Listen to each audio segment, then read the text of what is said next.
लखीमपुर के तिकुनिया में बीते साल अक्टूबर महीने में हुई हिंसा मामले में हाईकोर्ट ने मुख्य आरोपी आशीष मिश्रा को जमानत दे दी है।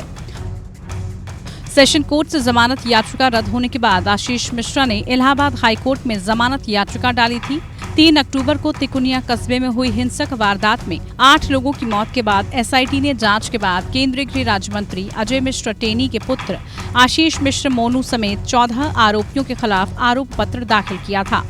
हाईकोर्ट में आशीष मिश्र मोनू की जमानत अर्जी पर सुनवाई के बाद फैसला सुरक्षित रखा गया था। आशीष मिश्र की ओर से पेश वरिष्ठ वकील जीडी चतुर्वेदी ने अदालत के सामने दलील रखी कि आशीष वो कार नहीं चला रहा था जिसके नीचे दबकर 3 अक्टूबर 2021 को किसानों और प्रदर्शनकारियों की जान गई।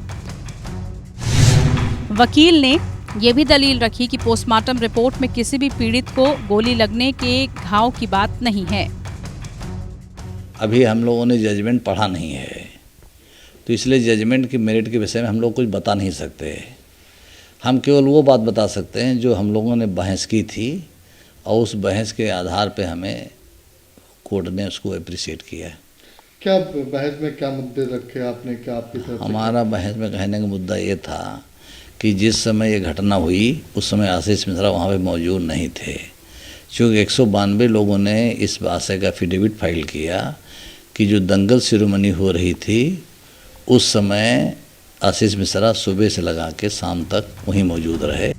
जस्टिस राजीव सिंह की बेंच के सामने आशीष के वकील ने दलील रखी कि अगर प्रोसिक्यूशन की बात सही थी और माने तो अजय मिश्र सिर्फ चालक की सीट के बगल में बैठे थे और फिर वो भाग गए थे।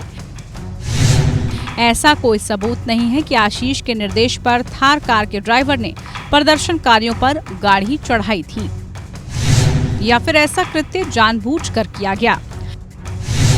ऐसे में ये भी नहीं कहा जा सकता कि मिश्र लोगों की मौत के जिम्मेदार हैं। हालांकि शिकायतकर्ता के वकील इस संबंध में कोई सबूत नहीं दे सके। अंत में जब न्यायालय मिश्रा की जमानत याचिका में आदेश सुरक्षित रखने वाली थी तो उनके द्वारा एक सुधार आवेदन दायर किया गया जिसे अदालत ने स्वीकार कर लिया। Bureau report.